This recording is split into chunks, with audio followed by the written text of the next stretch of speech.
In the schoolyard, two dumb boys were seen beating a student named Jiang Junwoo, while a girl, Sunga, sat in front of them, casually drinking her yogurt. One of the boys who was hitting Junwoo told the other to continue, and the second boy replied that he would go one more round before both of them began hitting him even more. One of them remarked that Junwoo was such a strange boy and pointed out, laughing, that he had already started sprawling on the ground. The other leaned toward Junwoo and, in a taunting way, asked if he wasn't going to get up, telling him that they weren't finished yet, and mocking him by telling him to stay right where he was. Junwoo, who had been enduring the bullying, kept pleading for them to stop, but instead of listening, they continued and went on accusing him. Suddenly, a boy named Hyunshul appeared, calling out to the two bullies and telling them that they could stop there. One of them responded that they were only just getting started and that there was still more to do. Hyunshul told them that lunchtime was almost over and that they could continue once the lunch break ended. Both boys burst out laughing, agreeing with him, and then turned to look at Junwoo while saying that it was true. Junwoo lay there looking completely helpless. Hyunshul glanced at him and said that they would play more with him later when they were done. After saying that, the three boys began walking back toward the school building. One of them asked the others if they wanted to go to the internet cafe after class, and another agreed. Hyunshul laughed and also said he was fine with it. Once they had gone, Sunga stood there watching Junwoo, who remained in the same spot, helpless, with injuries all over his face. She then placed the yogurt bottle in front of him and told him that she hated this yogurt even though it wasn't anything special, yet somehow it tasted good. She said that it never felt like it was over instantly, and instead, whenever she felt like she had just started drinking it, it always made her feel strange. She then asked him if he could feel the same way. He remained seated there, still looking completely shocked and unable to gather his thoughts when she continued speaking to him. She told him that this was exactly that he resembled, saying that he was just like yogurt. She explained to him in a calm but firm voice that even though the feeling might be strange or uncomfortable now, that was how yogurt worked too. She reminded him that they were all already in the second semester of their fourth year, and that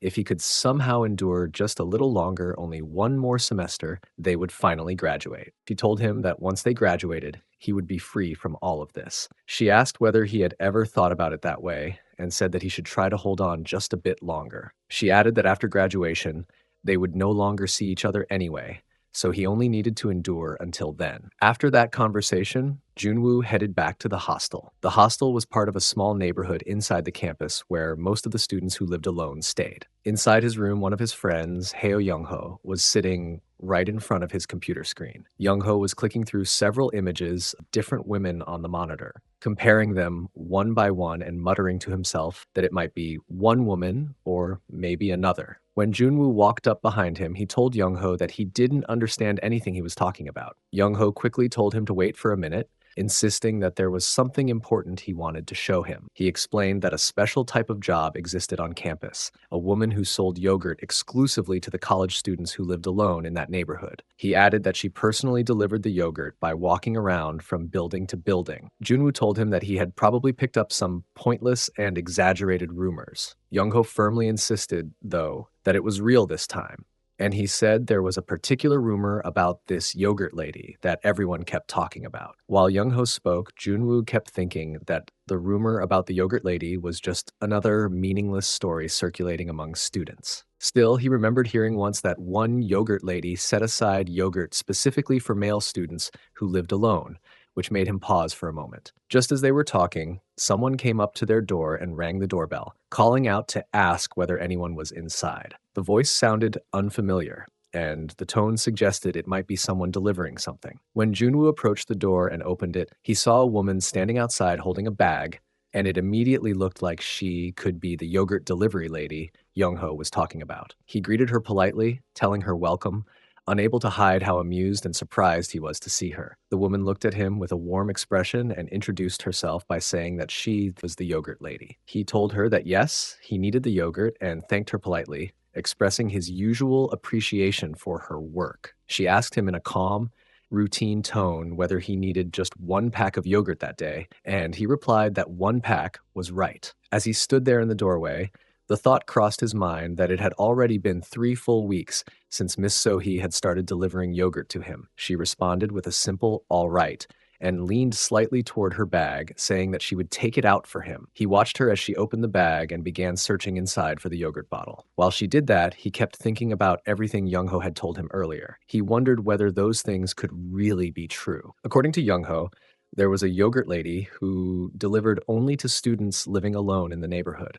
If that rumor had any truth to it, then Miss Sohei might very well be one of those yogurt ladies. And if that was the case, then the stories circulating among the students about the yogurt lady weren't just meaningless gossip. They could be about her. She eventually pulled out the yogurt and handed it to him, saying, "Here it is." As he received it, he continued looking at her with uncertainty, his thoughts tangled between curiosity and embarrassment. He debated with himself in silence, thinking that he should probably ask her directly. Yet at the same time, the idea of asking her felt awkward, especially if she wasn't the person the rumors described. He told himself that it would be embarrassing, but still, a part of him felt that if he didn't ask now, he might keep wondering. While he was lost in thought, she turned slightly and told him that she would get going now. Realizing he was running out of time, he quickly called after her, saying, "Miss Sohei," stopping her before she stepped away. In a hesitant but sincere voice, he asked whether she would like to come inside for a little while. She turned back to him with a surprised expression. He quickly tried to explain himself,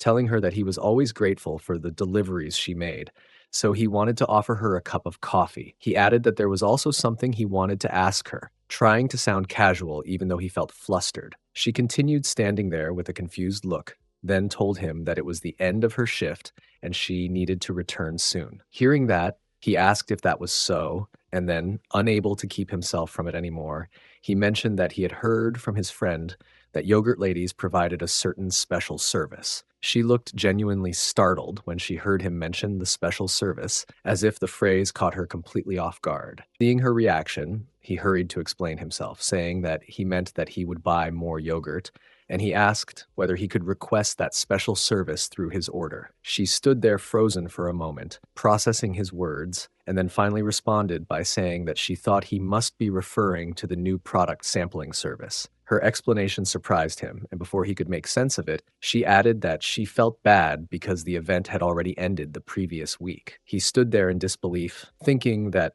there was no way that was exactly what the rumors had been referring to. She apologized again, saying that she should have told him earlier, but she was always like this, forgetful and late with information. She assured him that if another event came up in the future, she would make sure to come properly prepared next time. At that moment, he realized just how badly he had misunderstood everything and felt that he had completely embarrassed himself. She told him that she would see him next week, and then turned around and headed on her way. After she left, he went back inside the room, grabbed all the yogurt packs he had stored, and began shouting to himself in frustration. He called Heo Young-ho a strange man, saying that Young-ho was truly weird and that he did nothing but spread ridiculous rumors. He complained that he should never listen to that chatterbox again. Standing there, he regretted bringing up the topic at all. The thing that bothered him even more was the fact that he hated yogurt to begin with because it constantly reminded him of someone who used to drink it all the time. If it hadn't been for that woman's persistent visits, he wouldn't have bought yogurt at all. He remembered how, at first, he found the door-to-door sales annoying. He had told her no several times and even insisted that he didn't want to buy anything. But eventually, he found himself getting used to the routine. Sohei would come to his place regularly, asking if he had been doing well and saying that she just wanted to give him one yogurt bottle. And whenever he asked about the prices, she patiently explained them to him. She always came with a bright smile, behaving with such warmth that it never made sense to him. He thought that someone as pure and pretty as her wouldn't be involved in anything physical or inappropriate like the rumors suggested. Still, a small part of him wondered if the rumors were somehow true, whether he would end up doing some cardio training with her, just as the stories described. Returning to the present moment, he jolted awake from his dream, his mind still tangled in the leftover embarrassment and confusion from the memories that had resurfaced. His heartbeat had not fully settled when a sudden knocking sounded at the door. The unexpected noise startled him, and he sat up straight, blinking in confusion. He raised his voice slightly, asking who was there. When he finally opened the door, he was met with a sight that caught him completely off guard. A different yogurt lady stood right in front of him, smiling brightly as if this were a perfectly ordinary visit. She looked at him carefully and asked whether he was a student, her tone polite but clearly practiced. Without waiting long, she asked if he might be interested in applying for yogurt delivery, saying that she could recommend a type that was extremely good for his health. He quickly told her that he was already receiving yogurt deliveries. However, she brushed off his answer with cheerful persistence, telling him that it was perfectly fine to receive more than one delivery service. She mentioned that since he was constantly studying and attending classes, it would actually be beneficial for him to consume plenty of probiotics. Then, leaning slightly closer, as if sharing something confidential, she said she had something particularly good available, and if he signed up, the yogurt lady providing the delivery offered a special service. Hearing that phrase again made him uneasy. He responded by saying he didn't want any free samples and politely asked her to leave. He began to close the door, but she quickly grabbed onto it with one hand, stopping it from closing. She told him not to act that way, insisting that he absolutely wouldn't regret the offer she was making. He repeated himself, trying to sound firm but still polite, saying over and over that he was fine and didn't need anything else. She let out a small exhale as if realizing that simply talking wasn't enough to convince him. With a lowered voice and a knowing expression, she told him that he must not have heard the rumor about the special service yogurt ladies supposedly provided for men who lived alone. Before he could react to her words, she reached out, grabbed his hand, and suddenly placed it against her balloon. The moment his hand touched her arm, a jolt of shock went through him. The yogurt lady began asking him whether the service was something he would naturally be drawn to, speaking as if she already knew the answer. Junwoo listened to her carefully and started to realize that the rumors he had heard were actually true. She went on explaining that students who lived alone received an exclusive discount, where the price dropped from 25,000 to 22,000 won, along with many mileage benefits. As he listened, it finally became clear to him that this woman was the very person everyone had been talking about in those rumors. She then asked him again if he genuinely wanted to register, reminding him in a confident tone that she had already said she would personally make sure he received the service. He looked surprised by the way she spoke so assuredly. She also looked at him with the same calm expression and mentioned that it must be stressful for a student to attend school, study, and take exams, and that having everything taken care of at once would feel like killing two birds with one stone. She added that it felt a little strange for them to continue talking at the doorway, especially because the weather was so hot, and suggested that they should go inside the house to discuss things more comfortably. He responded by saying that it was fine and asked her to come in, and the two of them walked into the house together. Meanwhile, at the park, Romy was sitting alone, looking absorbed in her phone. She complained to herself that she had gone all the way to the liberal arts building, only to realize she had made a mistake because it was actually a holiday. As she scrolled through her phone, she stared at Junwoo's contact, noticing that she had already sent him many messages, yet he had not replied to any of them. She began calling him, mumbling that she should have just phoned him earlier instead of waiting. At the same time, on the other side, Junwoo's phone started ringing, but he was too occupied with the workout session with the yogurt lady to notice it. He picked up the call, and Romy immediately asked him if he could talk at that moment. He replied that he could, asked her if something was wrong. She explained that she had called to question him about his recent actions and to ask whether he was free. She wondered if they could meet, and she reminded him that he hadn't eaten yet. She suggested that they should eat together and told him that she would treat him that day. However, he apologized and said that even though he wanted to go, he was extremely busy at that moment, so he couldn't accompany her. She kept insisting that he should come, saying that they should have gone on a date by now. She added that if he couldn't go right then, they could go later instead. She suggested that they could at least get some drinks that night and that she would even come to his place. But he told her again that he was very busy and said that he would end the call and talk to her later. After apologizing, he hung up. Romy stood there in complete surprise when the call ended. She thought to herself that it was terrible, especially because she had already made her feelings obvious to him. Yet he still wouldn't give her a chance. She felt frustrated, thinking that he was completely idiotic. Romy was actually his junior in college. Later, after he finished the wrestling battle with the yogurt lady, she told him that she had really enjoyed herself that day. She thanked him for applying for the yogurt deliveries and told him that if he ever missed her, he could call her anytime. She said that as long as it was him, he would always be welcome. After saying this, she walked toward the door, said goodbye to him, and he responded while sitting there drinking the yogurt, saying, "Yes, goodbye." She then stepped out of the room and closed the door behind her. After that, he lay down on the bed, thinking about how he had actually had a good workout session that day. He hadn't expected anything since he believed it was only a rumor, but he still couldn't believe that he had just done it with someone he had never imagined doing it with. He thought that this situation was going to be a problem for him because he had impulsively applied for 2 yogurt deliveries. He admitted that he had been looking forward to meeting Miss Sohee, but unfortunately, she hadn't appeared. He wondered whether it would be better for him to cancel one of the deliveries. In the afternoon, Sohei was sitting on a bench, slowly eating a cup of yogurt while trying to cool herself down. She kept thinking that the weather was becoming unbearably hot, much more than she had expected for that time of the year. While she was lost in her thoughts, another yogurt lady suddenly appeared beside her. The woman commented that Sohei was absolutely right, that even though it was still only early summer, the heat had already become this intense. She added that if the temperature was this bad so early in the season, then they were all going to suffer even more later. As she said this, she sat down next to Sohei in a relaxed manner and pulled out a cigarette, lighting it before taking a slow drag. As she exhaled, the yogurt lady casually mentioned that a lot of people who lived alone had started canceling their deliveries recently. Sohei looked at her with surprise, not expecting such news. The woman continued speaking, explaining that competition among the yogurt delivery businesses was extremely fierce these days.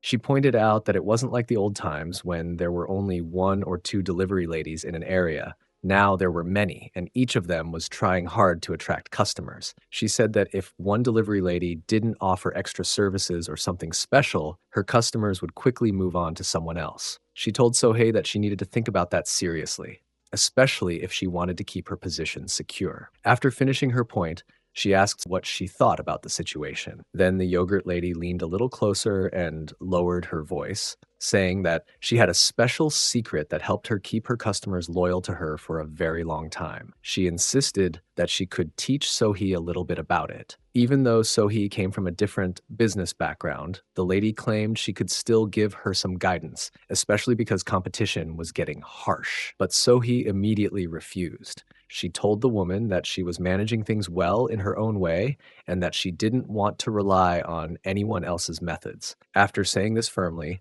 she stood up from the bench and said that she would get going now. The yogurt lady looked at her and asked whether she was leaving already. Sohei nodded and explained that she still had some deliveries left for the day. As she began to walk away, she politely wished the woman good luck with her work. The yogurt lady responded with the same phrase, but as she did, she muttered under her breath that it was pointless to work hard for hundreds of days, because in the end, she would be the one taking all of Sohei's customers anyway. A few days later, Junwoo arrived at his building. He felt exhausted as he climbed the stairs to his room, thinking about everything he still needed to do. He told himself that he didn't have enough time to properly study for his exams or finish his assignments.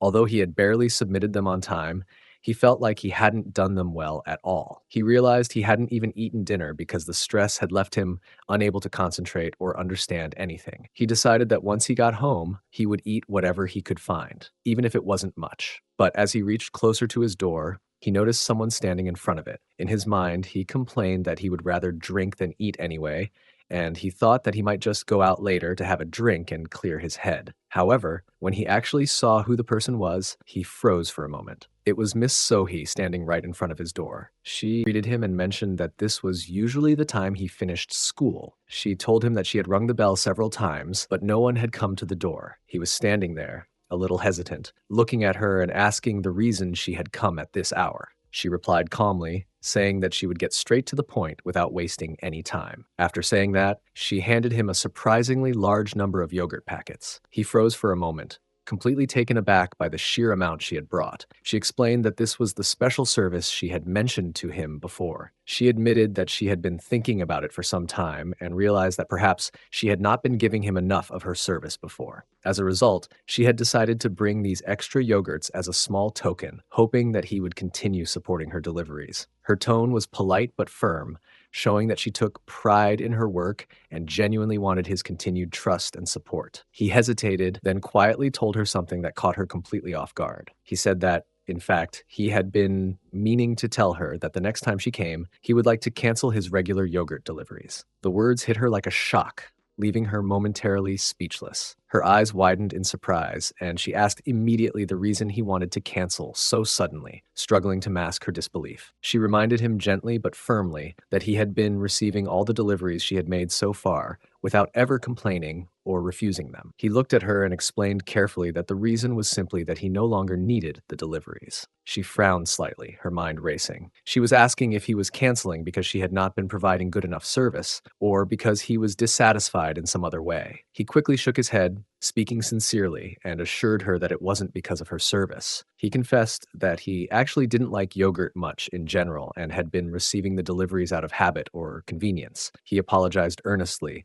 expressing regret for any disappointment caused her. For a few moments, she stood there silently, trying to process everything. Then, unexpectedly, she asked him if he wanted to drink a beer. He looked at her in genuine surprise, startled by the sudden change in tone. She smiled faintly and said that she would buy the beer for him, adding casually that she also wanted to have one herself. At night, Sohei and Junwoo went to a bar to have a drinking session, and as soon as they settled in, they began drinking beer together. Sohei remarked that the drink was really great, saying it hit the spot perfectly. She added, with a teasing tone, that perhaps it was because Junwoo was drinking with her that day, implying that his company made the experience better. Junwoo, sitting across from her and observing her cheerful yet slightly unsteady demeanor, asked if she was truly, noting that she seemed pretty drunk already. So he reassured him, smiling and insisting that she was fine. She explained that she didn't think there could be a better day to drink than today, especially since she had been dealing with an unusually difficult day, and drinking like this felt almost necessary. Feeling a bit guilty, Junwoo expressed that he was sorry, explaining that he felt partially responsible for everything that had happened. He mentioned that he had wanted to help her with the deliveries, but circumstances had prevented him from doing so. Sohei, however, calmly told him it was okay. She explained that clients had the freedom to cancel their deliveries whenever they wished, and that it wasn't something she could control. She continued, saying that even if it hadn't been his fault, it was common for deliveries to be canceled from time to time. Then, with a hint of playfulness, Sohei added that it was just a little unfortunate that he had had to cancel his services. She admitted, almost as if confessing, that he was quite her type. Junwoo, completely taken aback by her words, choked slightly on his drink and started coughing. Sohei laughed at his reaction, teasing that it seemed the alcohol was really hitting her. She went on to say that whenever she looked at him, it reminded her of her children, implying that his maturity and demeanor struck her in the way her children would. She expressed that it would be wonderful if her own kids were as responsible and composed as he was.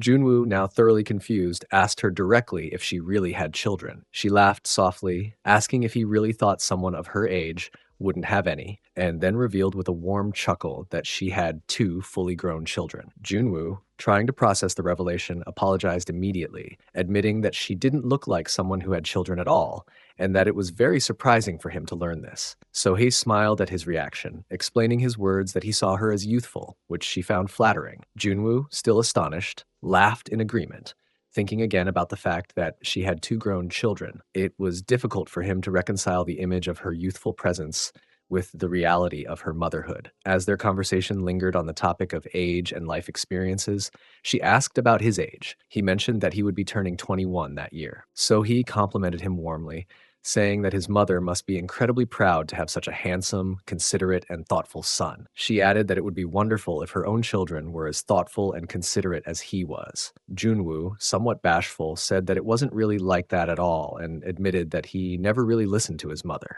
So he laughed gently, remarking that he was clearly being modest and that it wasn't entirely true, but that it was fine, and they could leave it at that. So he then returned the conversation to the earlier topic of the canceled delivery, remarking that it was unfortunate he had had to cancel. She reassured him, saying that their drinking session could balance things out, implying that they could consider it even. She added that she still came to this place frequently, so he should make sure to greet her if they ever saw each other again. As she poured more drink into his glass, she reminded him warmly that he should let her know if he ever wanted any delivery again, because she would always welcome him. He smiled and told her that he would definitely do as she suggested, addressing her politely as Miss Sohei. After their initial conversation, Sohei began to feel dizzy. The sensation grew stronger, and she hurried to the restroom where she started throwing up. Concerned, Junwoo immediately went to her side to check on her, asking if she was really okay. He commented, as he had expected, that she had probably been drinking too much. Sohei stood there looking very pale and faint, apologizing quietly for causing worry. Junwoo reassured her that it was fine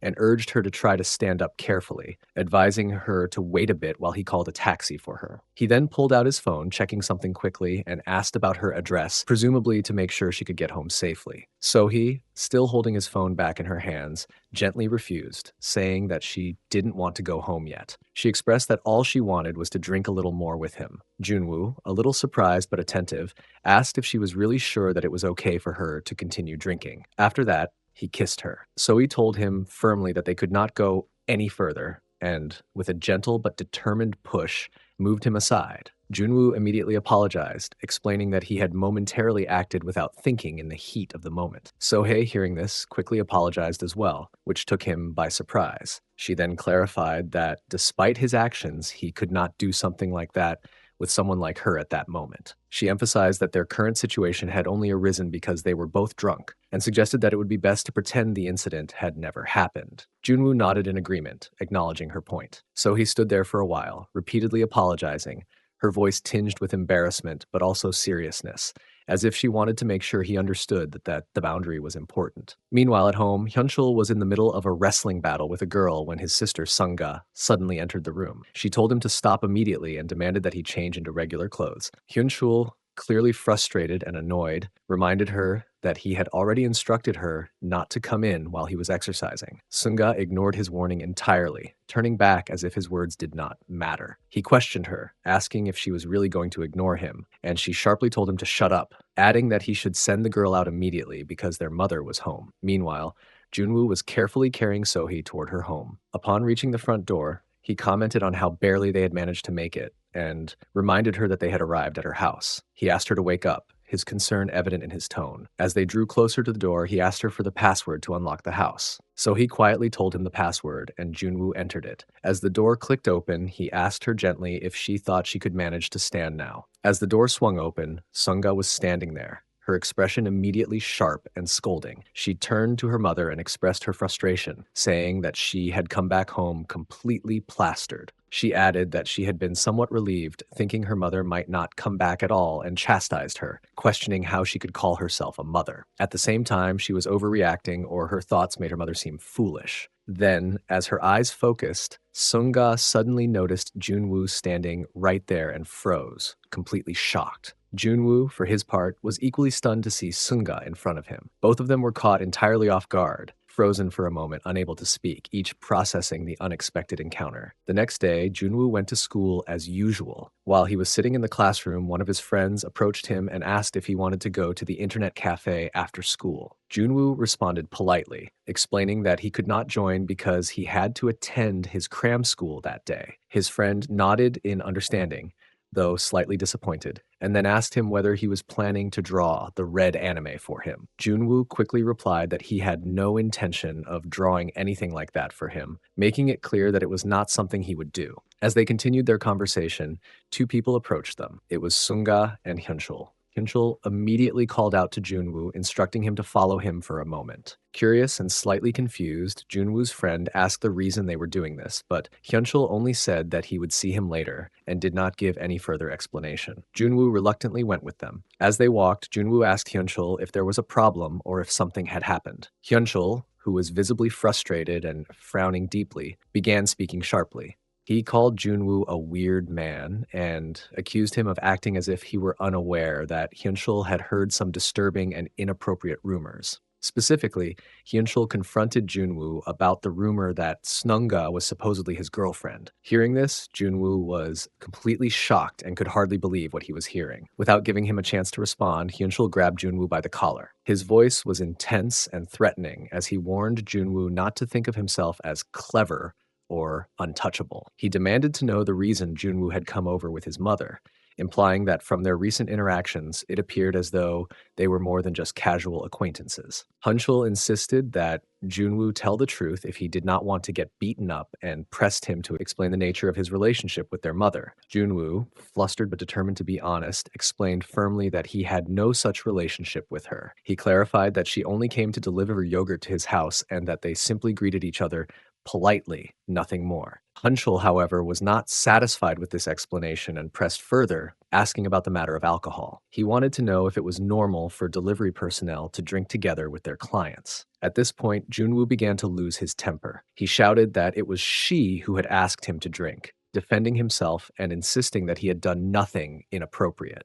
Hyunchul, now even more furious, accused Junwoo of being insane, saying that their mother had never properly drunk with any of them, yet she had done so with Junwoo. He scolded Junwoo for lying poorly and warned him that their mother was not someone to be taken lightly or deceived. Junwoo shouted back, insisting that things were not at all what Hyunchul was imagining, and that the situation was being misunderstood. The argument was about to escalate further, but Sunga stepped in between them and told them to stop. Hyunchul, annoyed, turned to her and said that she should not have interfered, claiming that Junwoo was lurking around their mother and that it was none of her business. Sunga responded calmly, pointing out that Junwoo himself had clearly said that he did not have any particular relationship with their mother. She argued that, based on his own words, they should believe him. Hyunchul, frustrated and incredulous, called her crazy and asked if she was serious about defending him. Sunga remained firm, explaining that the situation did not make sense if one thought about it properly. She reasoned that it would be highly inappropriate for a mother to be attracted to a man older than herself, making Junwoo's alleged intentions clearly impossible. Finally, Hyunchul decided to let Junwoo go. Still visibly angry, he told him to get lost immediately, saying that even looking at him made him want to hit him. Sunga then instructed Junwoo to follow her. Before leaving, Hyunchul turned back one last time and issued a stern warning that if Junwoo ever tried to lurk around their mother,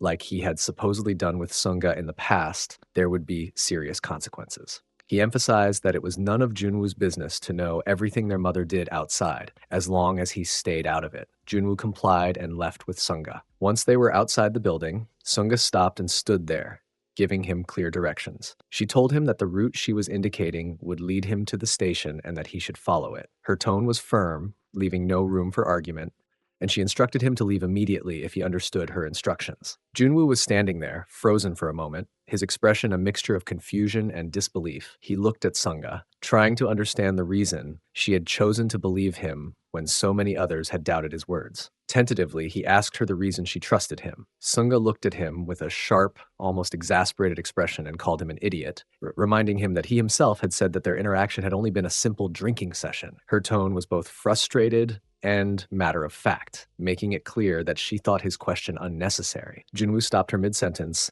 raising his hands slightly as if to calm the tension. He explained that he was not referring to that situation at all. He clarified that he was talking about the old rumors concerning her from a while back, rumors that had caused a lot of misunderstanding. He insisted earnestly that it had not been him who spread those rumors.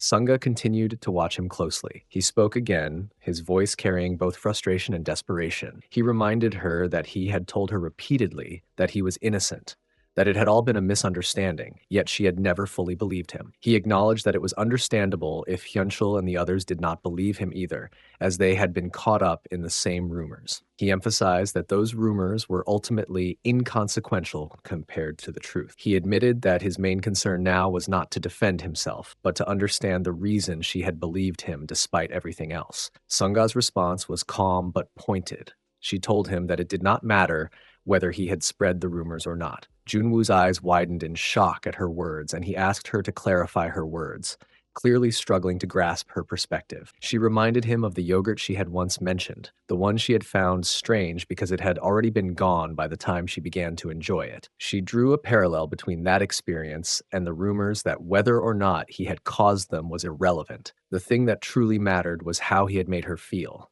Confused, upset, and unsettled, just as the yogurt had left her with a strange feeling despite its absence. She explained that this was the reason she had not intervened when he was beaten up, and her actions had not been influenced by the rumor itself, but by the emotional discomfort it had caused her. Junwoo stood there, completely stunned, as her words began to sink in. A sudden clarity washed over him, and he realized that everything she had said made sense. The realization struck him fully. He finally grasped the truth of the matter and the reasons behind Sunga's behavior, and it hit him with a surprising intensity. The following morning, Sohee woke up in her room, her mind still foggy with the remnants of sleep. She looked around the unfamiliar space, feeling a momentary sense of disorientation, wondering exactly where she was and how she had ended up there. As her thoughts cleared, she remembered the events of the previous night and the drinking session she had shared with Junwoo, and the memories slowly began to come back to her in fragments. Suddenly, Sunga entered the room, her presence immediately commanding attention. She spoke sharply, demanding that her mother tell her the truth right then and there. Sohee was startled by her daughter's sudden appearance and the intensity of her words,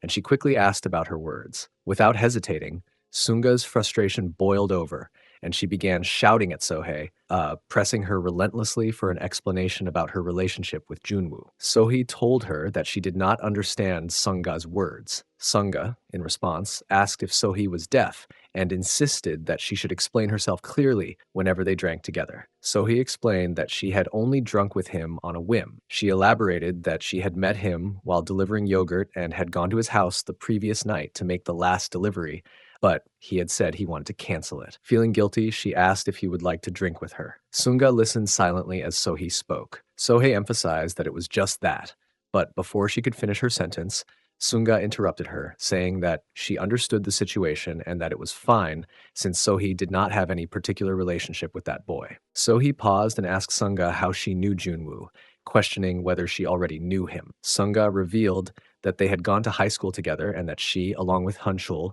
used to harass him a lot. Sohei was extremely shocked to hear this. Sunga, noticing her reaction, asked if she wanted her to repeat it. She continued, saying that Sohei's children used to beat up the odd Junwoo and warned her not to get involved with him from now on, as it would not bring any good. She then asked her mother if she had understood everything. Later in the evening, Sohei went to his house wearing her yogurt delivery uniform, and he was very surprised to see her there. So he asked him if he had managed to get home safely the previous night, explaining that she had not even been able to say goodbye because she had been extremely drunk. He responded that he had arrived home safely and, after that, inquired about the reason for her visit. Sohei immediately began apologizing, which caught him off guard even more. She explained that she had heard from Sunga that her children had frequently harassed him, and though she could not possibly comprehend the depth of the difficulty and pain he had experienced because of them, she still wanted to offer her apology as the mother of Hyunchul and Sunga. She emphasized repeatedly that she was truly sorry and deeply regretful. He stood there quietly, struggling to understand the reason she, rather than her children, was the one apologizing. Sohei, sensing his confusion, continued speaking. She acknowledged that he might not be able to forgive her children easily, and that the wounds they caused could not be erased quickly, but she had come specifically to ask whether he could, at least for her sake, show some generosity and forgive them. He remained silent, internally questioning the reason she had come to seek reconciliation with him, when even if her children themselves knelt and begged for forgiveness, it would not change the past. He felt a growing sense of anger within himself. Suddenly he spoke, telling her that he would not cancel the yogurt delivery. So he was visibly surprised by his words. Internally, he felt conflicted, and though he was already irritated that someone other than Sunga and Hyunchul was apologizing to him, the fact that it was Sohee herself intensified his frustration even further. Yet despite this internal conflict, he expressed that he wished to continue receiving the yogurt deliveries and politely asked her to proceed with them as usual. Inwardly, he resolved that he could not simply let the situation go unresolved, even if outwardly he appeared calm. The following day, another yogurt delivery lady, Miss Yoonji, arrived at his home. She carefully placed the yogurt in its designated spots and remarked on the oppressive heat, asking whether he did not have an air conditioner and suggesting that he might consider turning it on. He replied casually that he did have an air conditioner, but did not usually feel hot enough to use it. She responded thoughtfully, saying that if that was the case, it could not be helped, though she added that perhaps it was not appropriate to complain about someone else's home, and suggested that they should ideally start the service together. He shook his head and replied that he did not think that would be possible and that he might need to cancel the yogurt delivery entirely. Her reaction was immediate and intense, and she became extremely furious, asking incredulously if he was joking. He assured her firmly that he was not, insisting that he had not wanted the delivery from the very beginning. She shot back, exasperated, telling him that he was being unreasonable, reminding him that she had planned the cardio training because he had signed up for it, and yet he was treating her so disrespectfully. He immediately began apologizing, attempting to calm her anger, but she pressed further, demanding an explanation for the reason he was suddenly cutting the training short and questioning whether he was receiving deliveries from another lady. He clarified carefully that it was not like that at all, explaining that he was dealing with circumstances he could not discuss, and apologized again, suggesting that she should leave for now. In response, she slapped him with such force that he stumbled backwards, lost his balance, and fainted. After regaining his footing, he was taken aback, astonished to see her immediately begin performing the cardio training with him. Yoonji mentioned to Junwoo that they should make an effort to meet more often from now on, implying that spending time together regularly would be a good idea. The following day, Junwoo was sitting in the library, lost in thought, his mind wandering until he gradually returned to focus. He realized that Romy had been calling him repeatedly. Slightly flustered, he asked the reason she had been calling so many times. Romy explained patiently that she had been trying to reach him because he seemed completely spaced out and unresponsive. Feeling a little embarrassed, Junwoo immediately apologized for not noticing her calls earlier. Concerned, Romy asked if something bad had happened, pointing out that he seemed unusually dazed and suggesting that there might be a reason behind it. Junwoo reassured her, insisting that nothing serious was wrong and that it was just an ordinary distraction. Nearby, another friend who was quietly observing the interaction chimed in, mentioning that many assignments and exams were approaching, which could be the cause of his distraction. Junwoo nodded in agreement, acknowledging the stress of the upcoming workload. He then excused himself politely, telling them that he would step outside for a short while to get some fresh air. His friend responded supportively, telling him to take a rest and encouraging him to use the break to relax for a bit. With that, Junwoo began to leave the library, walking toward the exit. Romy watched him go, her expression thoughtful. Turning to her other friends, she said that she would also step outside to get some fresh air. Her friend agreed, remarking that there was a lot to do and teasing her to date in moderation. Romy smiled at the comment, acknowledging it lightly, and then left the room. As Romy walked away, one of the friends quietly remarked that they envied Junwoo. Another friend added that a pretty girl like Romy was being very obvious in showing her affection toward him. A third friend agreed, sharing the same sentiment, and wondered the reason Junwoo and Romy were not together yet, considering how clearly she expressed her feelings. Another friend quickly changed the subject, suggesting that they go outside for a smoke, and everyone agreed, leaving the library. Outside, Romy followed Junwoo, trying to catch his attention. She asked if there had been anything troubling him recently, pointing out that he seemed worried or preoccupied. Junwoo explained calmly that it was not anything serious, that he was simply tired from working on assignments, and urged her not to worry. After saying this, he took a sip of his soda. Romy then suggested, somewhat playfully, that they should finish their assignments quickly so that they could hang out together afterwards. She reminded him that after all the work, they deserved a bit of fun, and mentioned that he had been busy the last time they tried to plan something, so today would be the perfect opportunity. Junwoo responded that he would like to do that, but he explained that he was occupied today as well, making it difficult for him to spend time freely. Romy was taken aback by this, surprised that he was busy again. She expressed her frustration, telling him that he was acting strangely. She added that he rarely texted her these days, and whenever they were together, he always seemed to be lost in thought or distracted, which made her feel ignored. She told him that ever since she had confessed her feelings to him last time, she had noticed that he had changed a lot. She explained that normally, when someone receives a confession, they are expected to respond in some way or take action, but he had done nothing at all, which left her feeling confused and frustrated. Junwoo sat there quietly, smiling softly, trying to reassure her, telling her that it was not like she thought. Still, she pressed him further, insisting that he needed to be completely honest with her. She asked him directly whether he liked her or not, her tone a mixture of curiosity and determination. She added that if he truly did not like her, he could say so, and that she would accept it, but she made it clear that even then, she would not give up on him. Her gaze was steady, searching for sincerity in his expression. Junwoo responded calmly, explaining that he had never said anything like that, and he hoped she would understand his perspective. She, however, grew increasingly frustrated, telling him that she could not comprehend the reason he had remained silent all this time. She warned him not to tell her that he liked someone else, as that thought made her uneasy. Junwoo quickly shook his head, assuring her that it was not the case. Then, trying to ease the tension and move forward, he suggested that they should make plans to hang out the following week, emphasizing that they would definitely spend time together then. She called him mean, a mixture of teasing and exasperation in her voice, and even suggested that they could go to a cafe immediately. Junwoo patiently explained that they needed to focus on studying for their upcoming exams first. He then spoke sincerely, telling her that he really liked her and that he was serious about their relationship. He admitted that he had been extremely busy recently, which was the reason he had not been able to show it properly, and suggested that they start spending more time together beginning next week. He asked her if that would be acceptable, and she nodded, agreeing that it was fine. After that,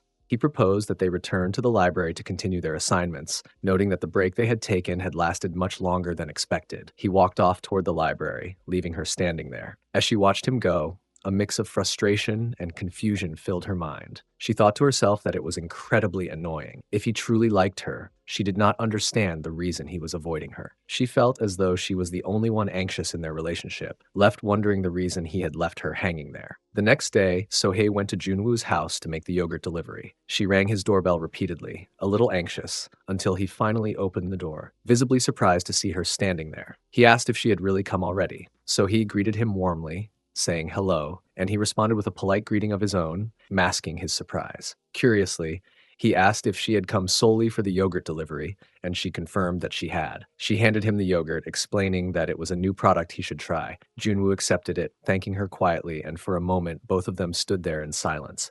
The air felt awkward between them. Sohei found it difficult to look at him, her thoughts swirling with memories of Sunga and Hunchul. Every glance at him reminded her of that day when she had revealed far too much, exposing emotions she wished she could take back. She felt a deep sense of embarrassment. Gathering herself, she told him to enjoy the yogurt and, silently, promised herself that she would no longer get involved with him. She added that she would be going now. Just as she was about to leave, Junwoo called out to her. He asked if she had any days off, and she paused, surprised at the unexpected question. She asked the reason he wanted to know. Junwoo's response caught her completely off guard, and he said that he wanted to have a meal with her on her day off. Sohei's eyes widened in surprise. He wanted to spend time with her, intentionally, on a day when she was free. His words lingered in her mind, making her skip a beat. Junwoo continued, reminding her that they had shared a drink session last time, and he said that since he had requested the yogurt delivery again, it was perfectly fine for them to meet. Sohei stood there, astonished by the unexpected invitation. Junwoo asked gently if she would be willing to spend that time with him. After a moment, he walked into his bedroom and lay down on his bed, thinking quietly to himself. He reflected that he had finally taken a bold step, shooting his shot, and wondered nervously whether she would mind. His thoughts immediately returned to the lingering presence of Sunga and Hunchul and the warnings they had given him. He recalled their harsh words vividly and how, after all that, he had eventually received a heartfelt and responsible apology from her. The memory made him restless, so he could not sit still any longer. Determined, he thought to himself that this time they needed to take things seriously, to properly address their feelings. He resolved that just as he had been honest and open with her,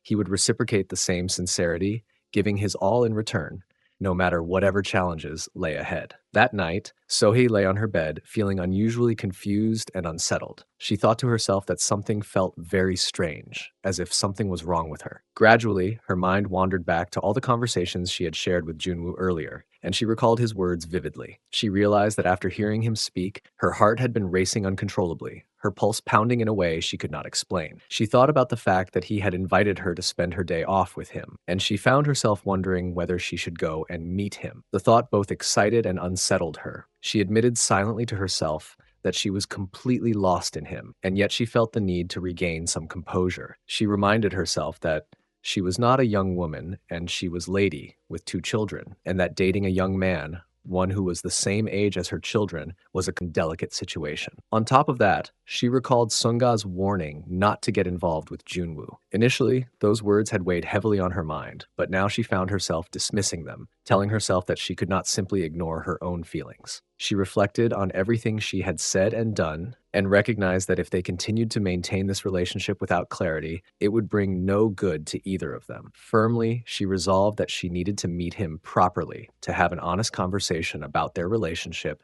and to address things clearly. She told herself that it was time to confront her feelings and the situation directly, to understand whether they could continue without causing pain to either of them. It was clear to her that she could not avoid it any longer. If they were to pursue anything further, it had to be approached sincerely and thoughtfully. The next day, after finishing their workout session with Yoonji, Junwoo mentioned that he had to attend his afternoon classes for the next 2 days, so he was going to take a shower. Yoonji responded that it was fine and added that she was going to grab some water from the fridge. He hurriedly told her to do whatever she wanted because he was already running late. When she opened the fridge, she was suddenly shocked to see a large amount of yogurt stored inside. She muttered to herself that this was the same yogurt sold by their company, and she wondered how he was still receiving yogurt deliveries. She also admitted she had no idea about the kind of woman who was delivering them to him, and the whole situation made her increasingly curious. On the other side, Hyunchul was sitting with two of his friends, leaning back in his chair as he recounted the entire story about Junwoo and his mother. He explained it from the beginning, describing every detail as if he still couldn't believe it himself. One of his friends started laughing loudly, almost choking on his drink, and asked if the story was actually real, if Junwoo had truly sat down and had a drinking session with Hyunchul's mother. Hyunchul insisted that he wasn't making anything up, telling them again that everything he said was exactly how it had happened. The same friend leaned forward, still amused, and asked whether Junwoo seemed any different after all of this, as if the incident had changed him somehow or left some impact on him. Hyunchul took a slow drag from his cigarette, exhaled, and said that nothing about Junwoo had changed. According to him, Junwoo was still the same idiot he had always been. Another friend joined in with disbelief, saying that someone as weird as Junwoo, even thinking about having a drinking session with Hyunchul's mother, was insane. He joked that Junwoo must be completely out of options if he had no one else left to flirt with.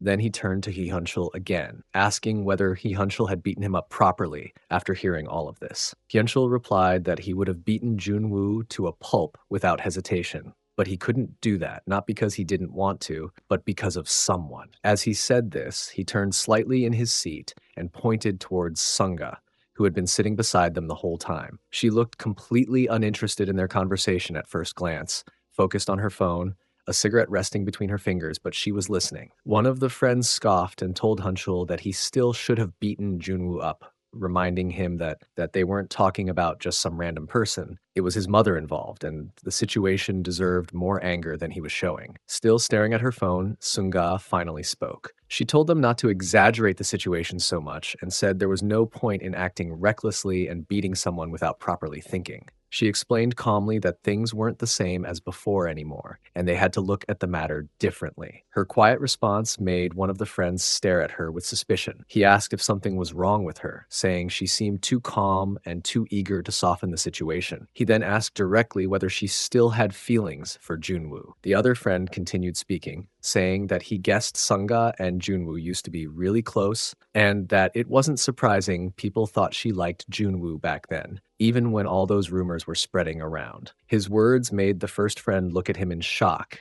and he quickly told him to choose his words more carefully. But the second friend didn't stop, and he said that this was exactly the reason he had believed the rumor in the first place. With complete seriousness, he swore he had genuinely thought the two of them had been sleeping together. Hearing that, the first friend immediately snapped at him, telling him to shut up because he was clearly drunk and saying nonsense. But the damage had already been done. Hyunchul, whose irritation had been growing with every passing second, suddenly lost his composure. He threw his soda can forcefully onto the ground, the sharp sound cutting through the tense atmosphere. He glared at his friend and demanded to know if he had a death wish. He growled that the friend was running his mouth just because he could, and warned him that if he didn't start watching his words, he would end up beaten, just like Junwoo had nearly been earlier. The friend, startled and embarrassed by the outburst, lowered his head. His face flushed as he apologized, saying it had only been a stupid joke. He admitted that he was far more drunk than he realized, and that his drunkenness was the only reason such reckless words had slipped out. As the awkward tension settled around them,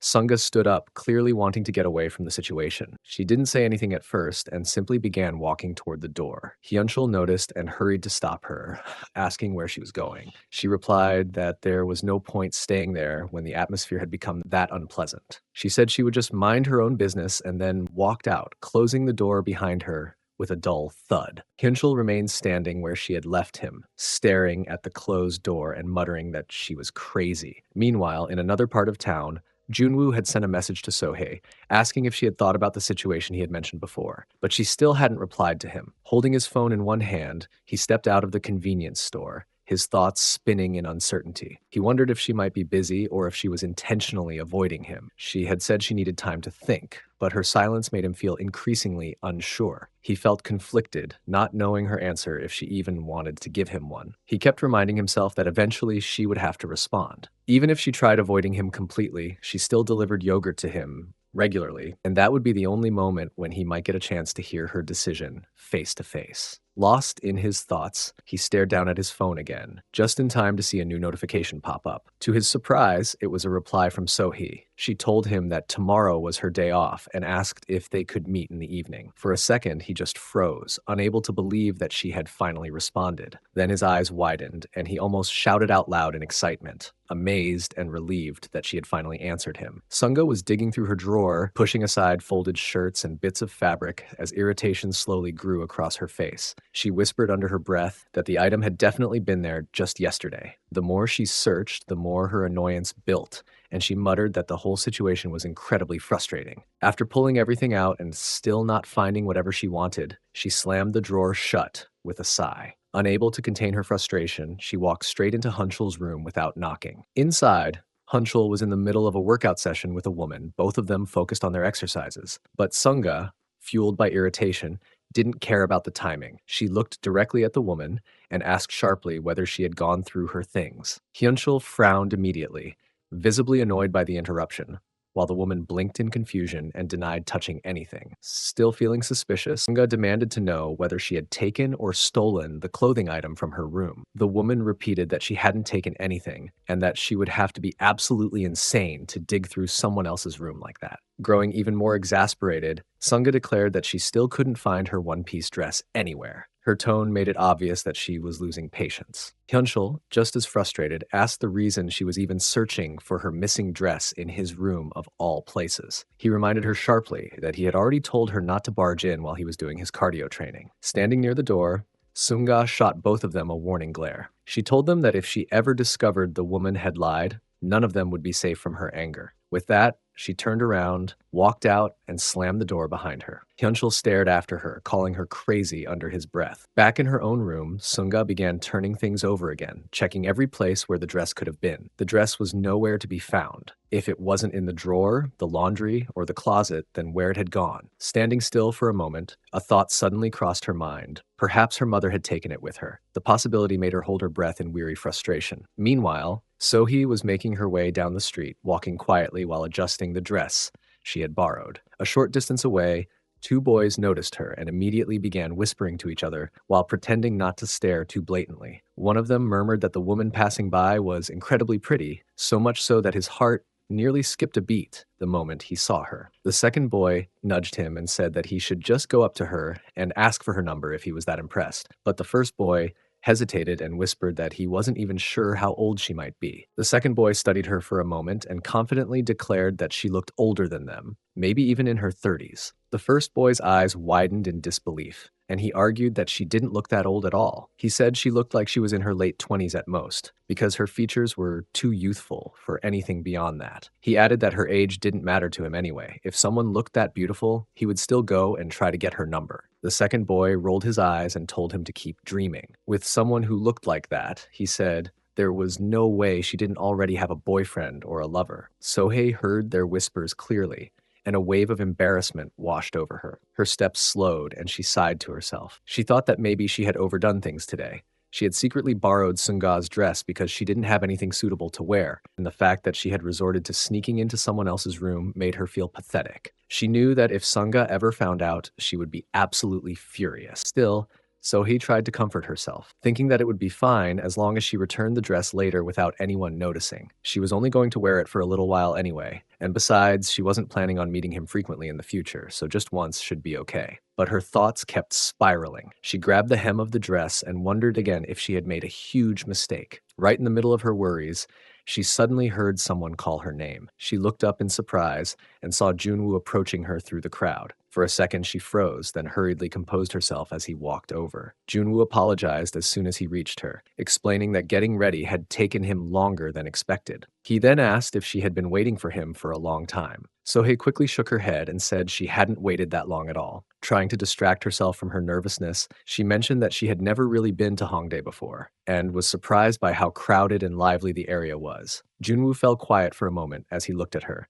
his expression softening slightly. In his thoughts, he admitted to himself that he had been genuinely curious about what she would look like while wearing normal clothes instead of her uniform. Sohei remarked that there seemed to be a lot of young people around, making the place feel lively and vibrant. He, however, could not take his eyes off her. In his mind, he reflected that she was far more beautiful than he had imagined, and the realization caught him by surprise. It was unsettling in a way. He felt a mix of admiration and concern, realizing he needed to compose himself before his thoughts betrayed him. As he observed her, he spoke, noting that she looked just as young as the other people around them. At the same time, he reminded himself internally not to lose sight of his original intentions, but he couldn't help expressing that her simple outfit looked stunning, and that somehow wearing ordinary clothes made her appear astonishingly youthful. The sight of her like that genuinely surprised him, leaving him momentarily at a loss for words. So he responded with a touch of self-consciousness, saying that no older woman would willingly wear an outfit like that, and somehow she felt it made her look rather foolish. He quickly reassured her, insisting earnestly that he wasn't exaggerating, that in fact,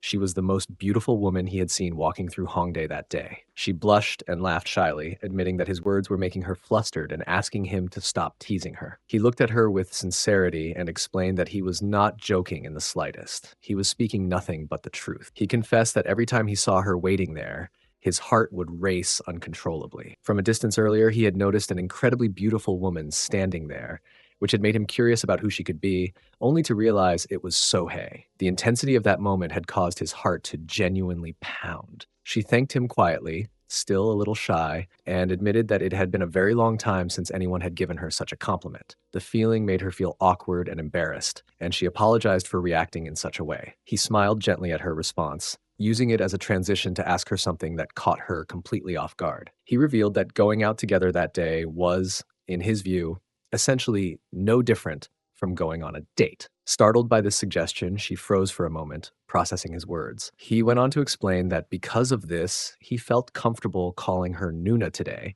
something that made her hesitate even more. She protested softly, insisting that she was too old to be addressed in that way. He, however, laughed lightly and insisted that he would call her Nuna regardless, pointing out that she was dressed so beautifully and that she looked so young and elegant that calling her Ahjuma would feel entirely out of place. Reaching out, he gently took her hand and suggested that they first go eat something, asking if there was anything special she felt like having, while making it clear that the choice was entirely hers. So he observed him silently for a moment, reflecting on how proactive he always was in situations like this, always taking initiative without hesitation. He continued with a cheerful tone, expressing his hope that they would enjoy the day together, making it sound light and easygoing. As she held his hand, Sohei felt a strange mixture of emotions. Although she had originally intended to meet him to put an end to certain matters, she found herself feeling unusually excited and thrilled. Sohei and Junwoo stepped into the restaurant. They approached a table and began scanning the menu together. Junwoo encouraged her to take her time, suggesting that she look through the options carefully and let him know if there was anything she felt like eating. He added casually, with a friendly smile, that he was treating her today. Junwoo quickly decided on his own choice,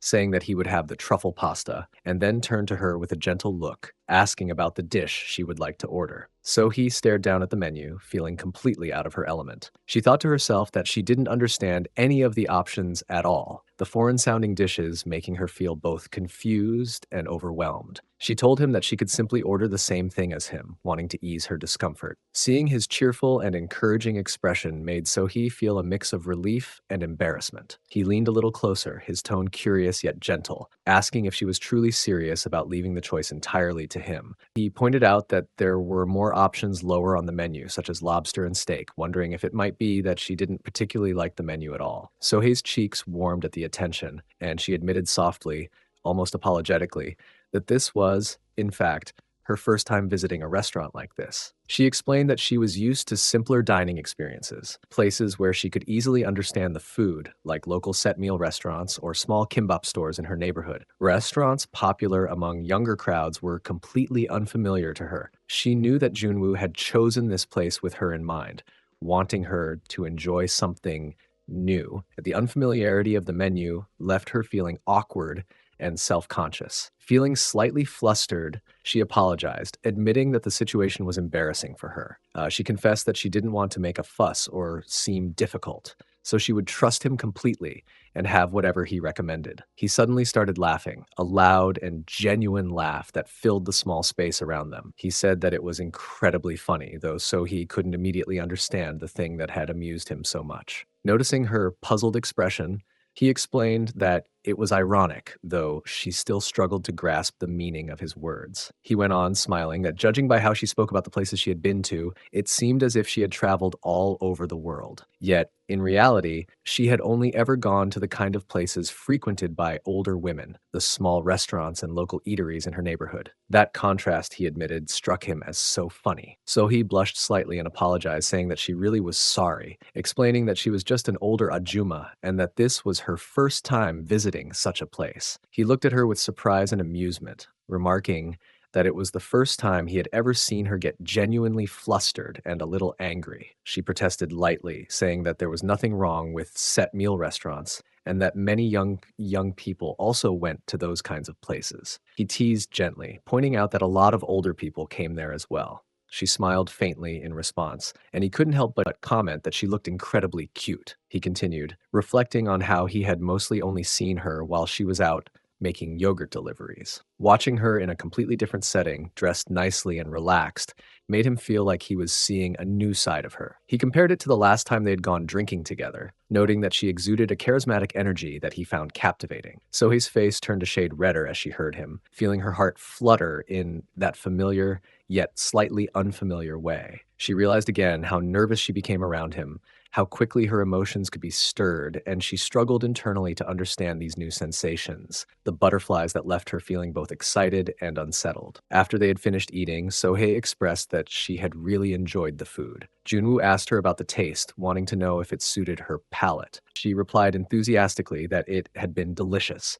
and that she was truly thankful to him for letting her experience food like that. He smiled, happy to hear her enjoyment, and said that it pleased him greatly. Encouraged by her response, he suggested they try another menu item together next time, adding that watching her savor the food so happily made him want to keep treating her. Hearing this made Sohee feel noticeably nervous. She thought to herself that she really needed to tell him something important today, feeling a rising sense of urgency. But before she could say anything, he spoke again. He reminded her that since they had finished eating, it was time to move on and properly enjoy themselves. Sohee sat quietly for a moment, feeling the tension of her unspoken words, worried she might not get another chance. Meanwhile, he continued, suggesting that there was a nice pub nearby they could go to, or, if she preferred, they could visit an izakaya. Sohee's mind was in constant turmoil as she tried to remind herself of the words she had to say. Over and over, she thought that she could not remain silent any longer, yet the courage to speak eluded her. She feared that if she didn't confess now, she might never have another opportunity to meet him like this, to truly convey her feelings. Meanwhile, Junwoo seemed preoccupied with his own observations on the phone, commenting casually that the place looked very nice. But Sohei's attention was elsewhere, weighed down by the responsibilities that came with being Sunga and Huntrul's mother. She worried silently that she could not allow herself to be swept away by her own emotions. Then Junwoo suggested that there was a nice pub not too far from their location. Strangely, instead of excitement,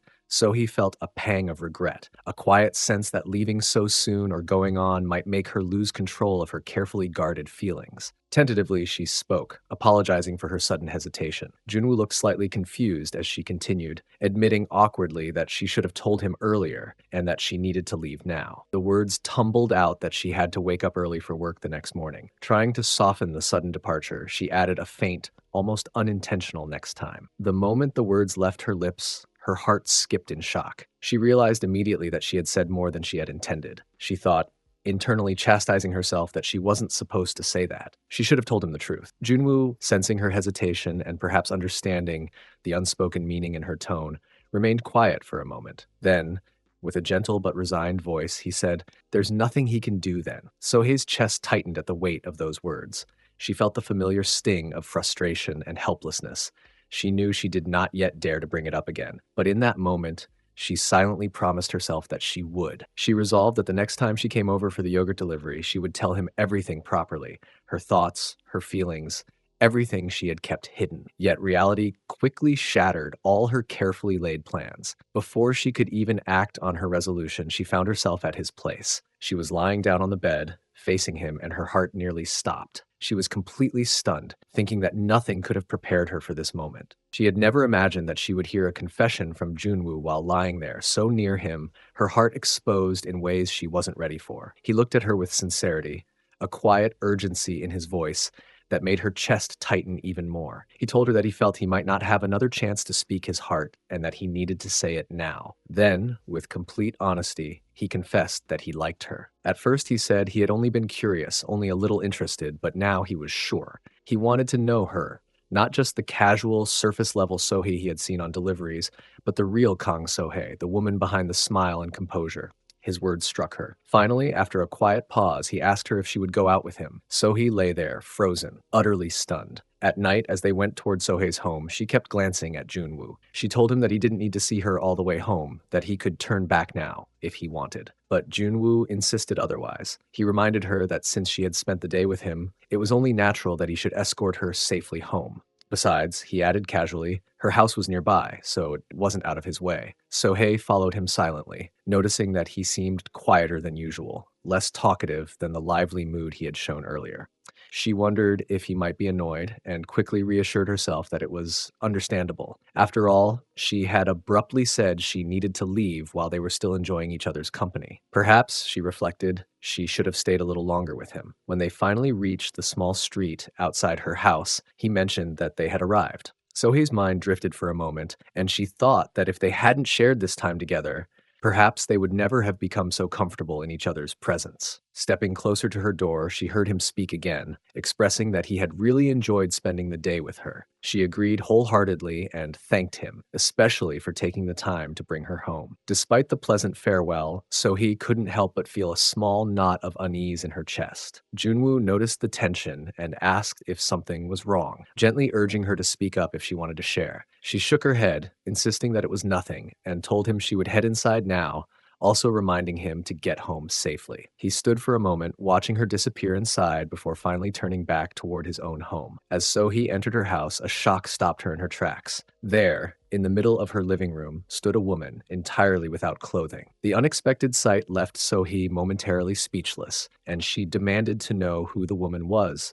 confused and alarmed. The woman, in turn, asked Sohei to identify herself, as if she had come here by mistake. Sohei, trying to regain her composure, replied that she didn't understand that woman's words at all, insisting that if anyone should be asking questions, it was she. At that moment, Hyunchul appeared, stepping into the scene, and he asked his mother the reason she had returned home so early, explaining that he had called the woman over because he assumed Sohei wouldn't be at home. Sohei's patience snapped. She began shouting at both of them, her voice rising with frustration and disbelief. She scolded Hyunchul, saying that this behavior was completely unacceptable and that she had repeatedly told him not to bring girls into the house. The woman froze, clearly astonished, realizing in that moment that she was indeed facing Hyunchul's mother. Her expression shifted from confusion to embarrassment. Meanwhile, Hyunchul tried to calm the tension, telling his mother that there was no reason to make such a fuss. After all, he said, this wasn't the first time he had done something like this. He continued, suggesting that his mother probably didn't have the time to be angry at him right now,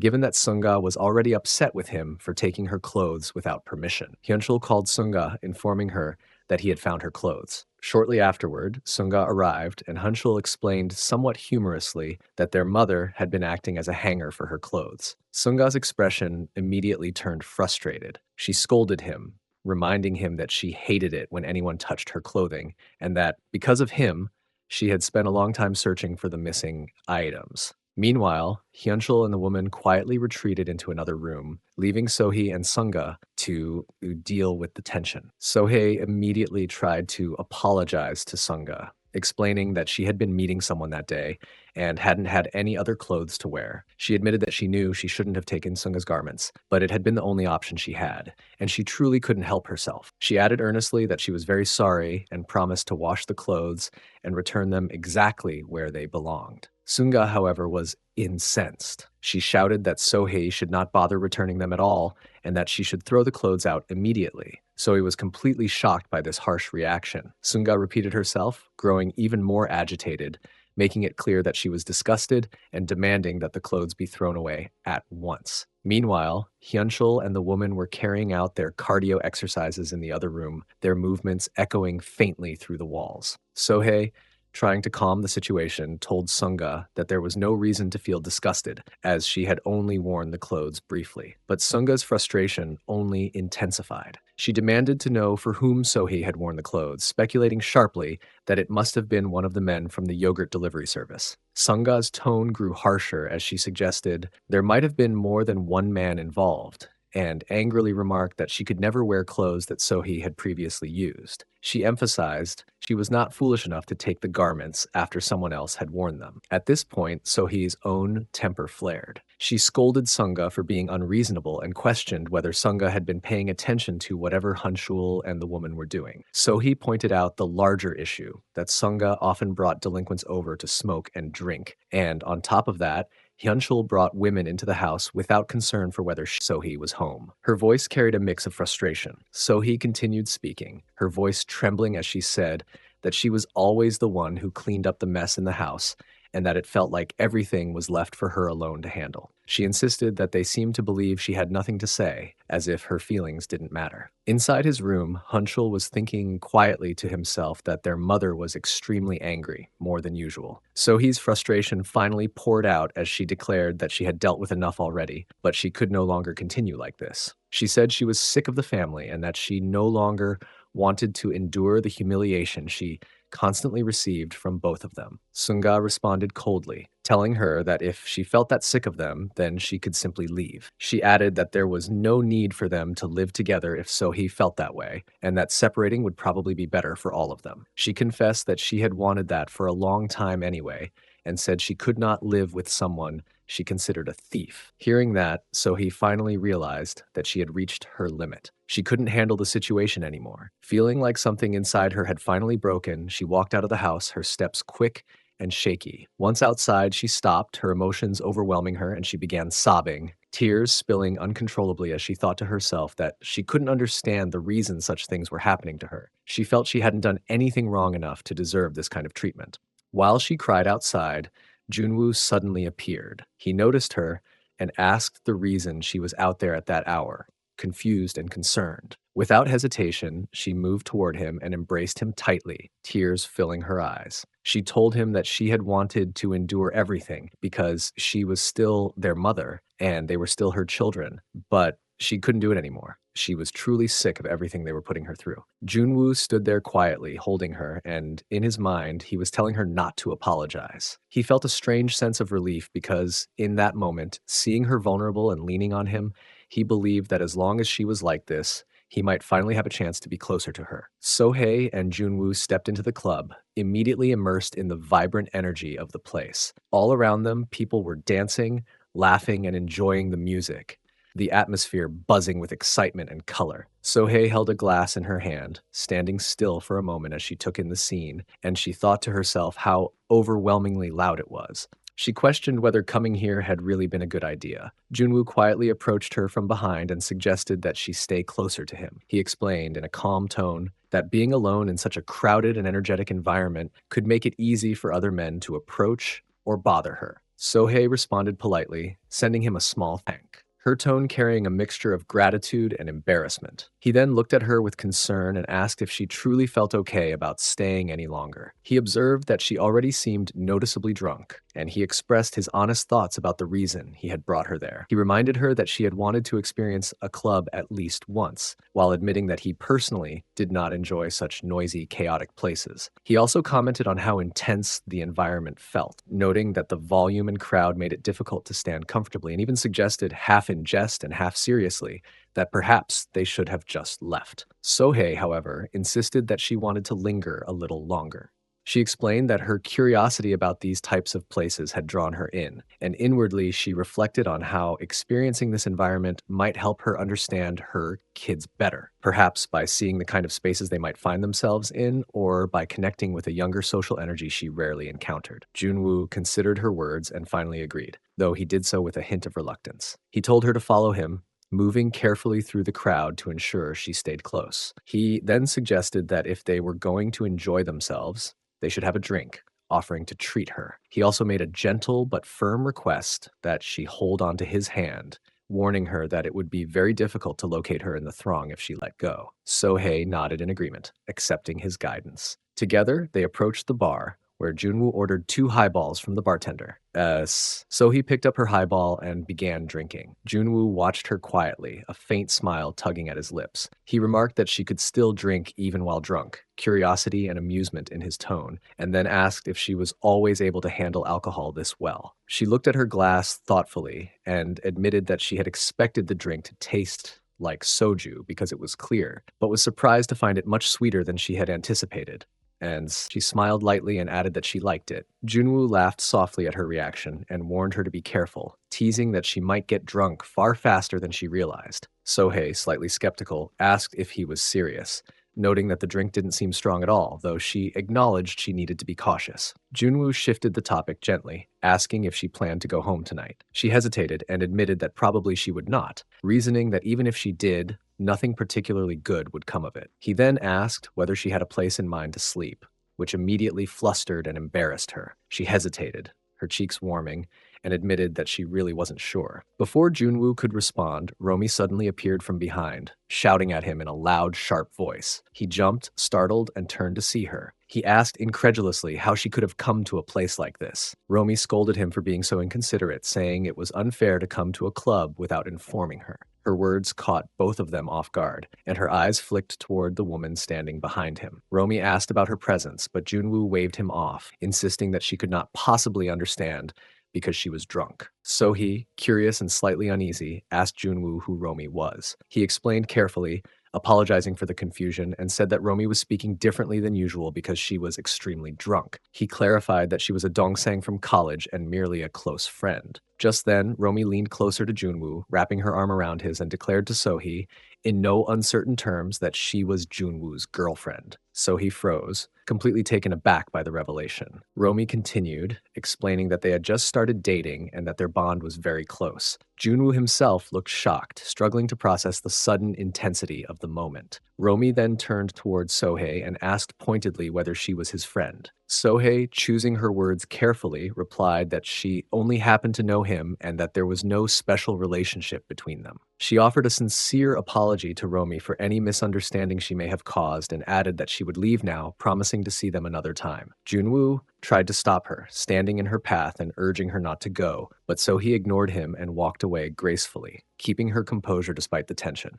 After Sohei left, Romy pressed closer to Junwoo and kissed him, the gesture both affectionate and possessive. She explained that she had been dragged to the club for a friend's birthday and had felt terrified being there alone, implying that his presence would have been reassuring. Her voice softened as she suggested that it would have been better if he had stayed with her. Then, with a sharp edge, she asked whether the other woman was somehow more important to him, warning him not to deny having feelings for someone else. Junwoo stood froze there. Sohei moved to another corner of the club and sat down, trying to gather her thoughts and escape the overwhelming noise. From across the room, 2 boys had noticed her and were watching her intently, leaning toward each other to whisper. One of them asked the other if he was really certain about his thoughts, seeking reassurance. The other replied confidently, explaining that although he had been unsure at first, now that they were close enough, he was certain. The first boy responded with a hint of envy, saying that he wished he could live in the same neighborhood, noting that the yogurt delivery lady was far more beautiful than many of the 20-year-olds around them at the club. His friend agreed, adding that he might try to approach her when she came for a delivery,